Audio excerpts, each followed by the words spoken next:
मैं थक चुकी हूँ लड़ते लड़ते, खुद को साबित करते करते, सबको खुश करते करते, हर दिन मुस्कुराने का नाटक करते करते मैं थक चुकी हूँ।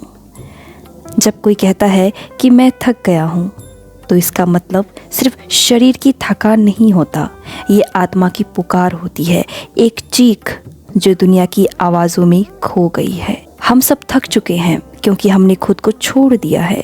कभी माँ की उम्मीदें पूरे करने में थक गई, कभी पिता की खामोशी जिम्मेदारियों में डूब गए, कभी प्रेम को निभाने में खो गए और कभी समाज की अच्छी लड़की बनने की दौड़ में अपने भीतर की स्त्री को मार दिया।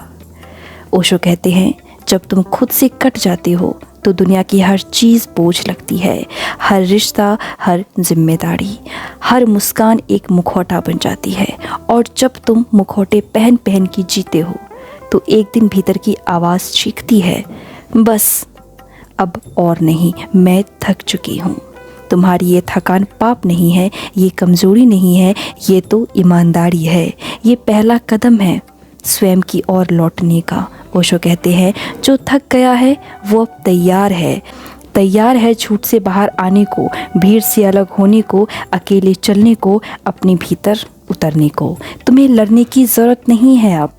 थक जाना ठीक है, रो लेना भी ठीक है, लेकिन अब खुद को गले लगाना सीखो। ओशो कहते हैं, जो थक जाता है वो भीड़ से बाहर आता है क्योंकि अब उसे सुकून चाहिए, अब उसे मौन चाहिए, अब उसे वो चाहिए जो इस दुनिया में नहीं, उसे उसके भीतर है। तो अब रुक जाओ, भीतर देखो, क्योंकि तुमने सब कुछ किया, सबको दिया, अब वक्त है खुद को लौटाने का।